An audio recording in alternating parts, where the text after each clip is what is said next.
PP. Them acting like they're going on a spawning session. So it's time for me to add in the old hydrogen peroxide. Just put it in the middle. Reason being, cement mixers there. Do mine a special way. Put a T-piece on it. The cable itself, that, yeah, I'm just debating. I might just put a pipe there. Parasites over winter, do lay dormant. This is the best that I've ever used. Happy days. Fire up this bad boy and away we go.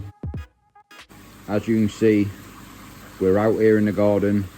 I've got some purple water. Airlines running flat out. I introduce a new fish and I get flicking and flashing. I'm not saying the fish come with parasites. I'm a good koi dealer, you don't get parasites, but occasionally, whenever you introduce a new koi to the pond, get something happen, some sort of drama. This fish seems to be completely fine, nothing wrong, but all of my other koi, I noticed a few of them clamped down at the bottom, and I noticed a few of them just having a little odd flick now and then. So I checked out all of my water parameters, everything running absolutely perfect, and having behold, I found Trichodina. There could well be other things on the slide, but I 100% found Trichodina. Just one of those things really. I haven't had no problems the past sort of 12 months to be honest with you in the pond. But whenever you introduce a new koi, generally get some sort of drama behind it. Whether that be that it's kicked something off in your pond, something's woke up in your pond, something's changed. It could also be a few things else as well. The water temperatures are starting to rise, coming into the beginning of spring as they say. Parasites over winter do lay dormant. These things happen, but you got to know what you're doing to treat. And once you spot the signs early, I mean I spotted it super early, so hopefully it's a nice quick fix. I'm not worried about it. I've PP'd loads of times before.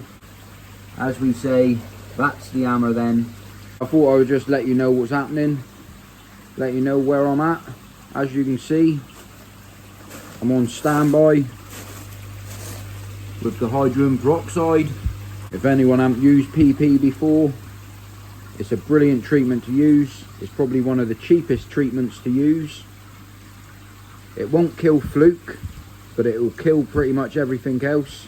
The recommended dose on the packet says to keep the water purple for 15 hours.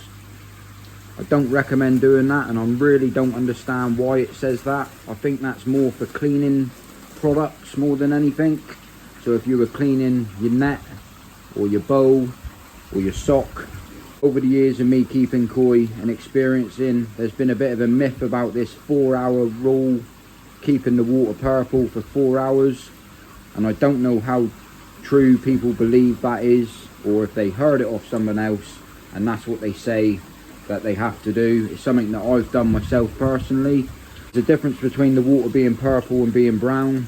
Even when it's brown to the naked eye, the treatment's still sort of in use, but they do say when the water goes brown, the treatment stopped working. I'm not telling anyone how to treat or what I'm doing, because everyone's pond's different, and I've over the years worked out how much dosage of PP that I can use in a time frame for what works for me, with a lot stronger dose.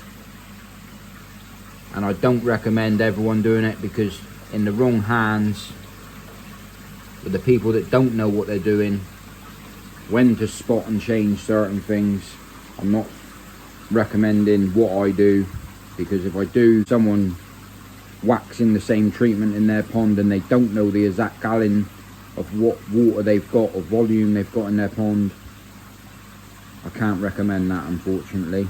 That said, that's just down to water quality, water treatments, and how I do it myself, because like I said, over the years of me doing it, I know what my fish can handle, and the stronger the treatment, the better it is. But you've really got to know what you're doing when you're adding treatments to the pond.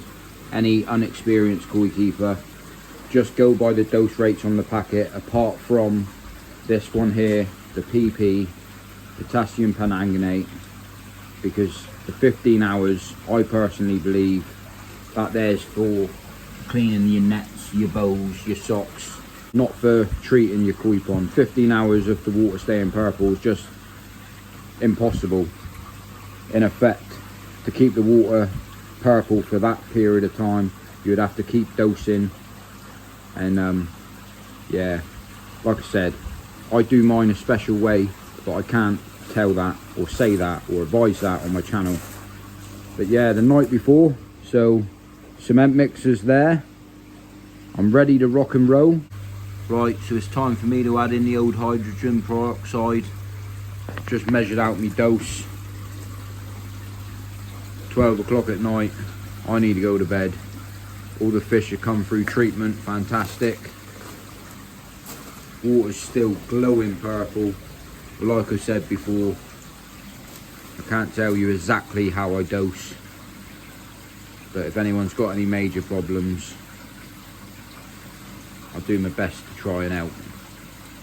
That said, so it's time for me to add it in.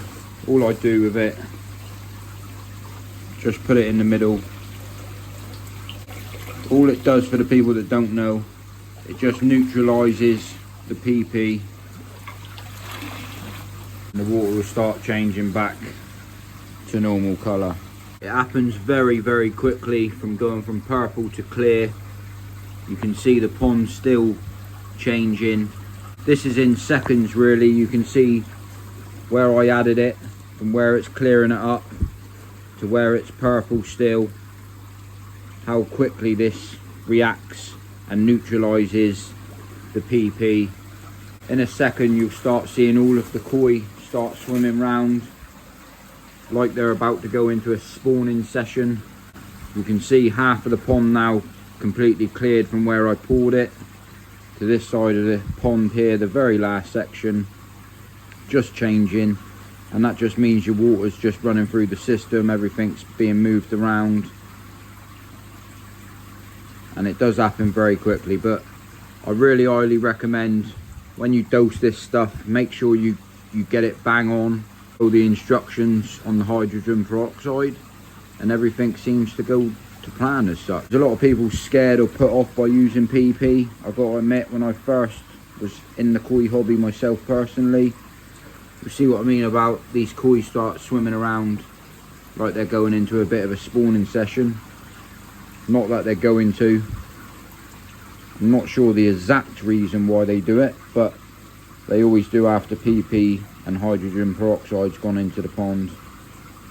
They get a bit of an extra buzz. I don't know if it does something to their brain or whatever it is, but I've always noticed over the years, and this is me from a hobbyist point of view, what I've noticed, how my fish react to treatment after it's gone through. But you can see now, you always get a bit of brown foam left over. Whenever I treat with PP and hydrogen afterwards, I do like to make sure I spend at least an hour after I put the hydrogen peroxide in, just to make sure everything's tickety boom, as they say, just in case one of the koi decides to jump for any reason whatsoever. But I'm very happy of how this treatment's gone. All the fish seem to be acting fine. Hopefully it's not the trichodina on the head, but if they continue to flash and flick, then I could possibly have fluke. I didn't see any fluke on the fish when I done a slide, or a scrape should I say, but you never know, there could always be fluke in the pond. So if they continue to flash or flick, do my checks or investigate a bit further. But what I will do, now I've neutralised it, I'm going to turn my tap back on.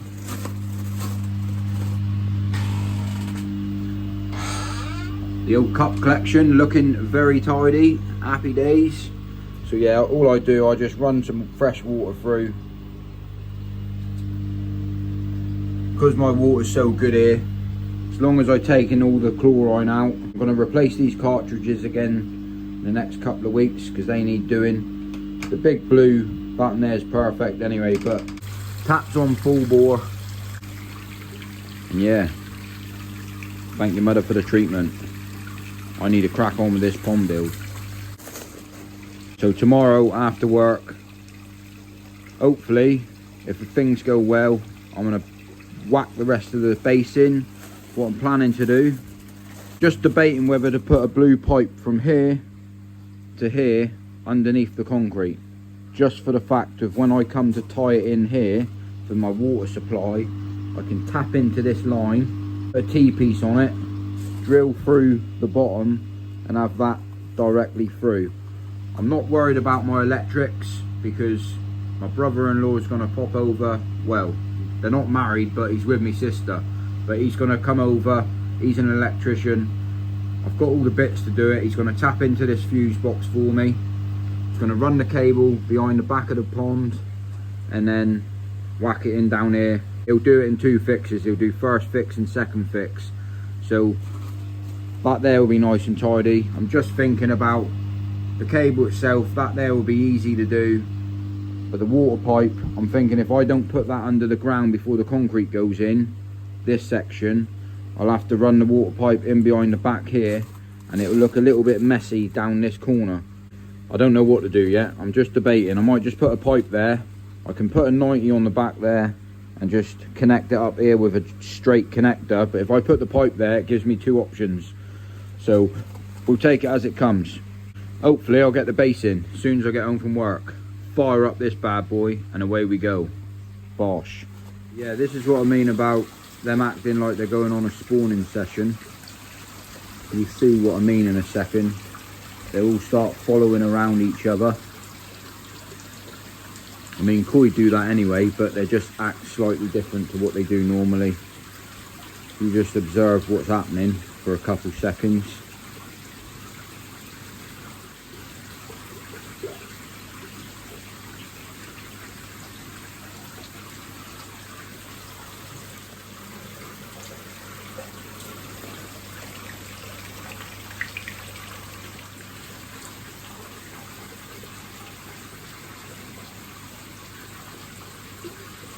Follow the leader, leader, leader, follow the leader.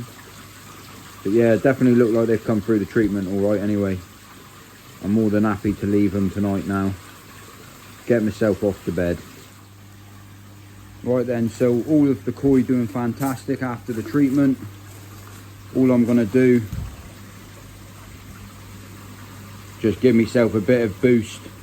Because of the PP, strips out all of the beneficial bacteria from the filters. I do really rate this stuff. This is the best that I've ever used to do the job that needs to be done. It absolutely knocks socks off of the Evolution Aqua one. And yeah, I highly recommend it. So I'm going to bosh this in my filter. And happy days. Yeah, so in the box, you do actually get a bag with this one as well. So what I'm going to do is tie it to this, put in all of the liquid, and yeah, hopefully it kick starts my filters off again.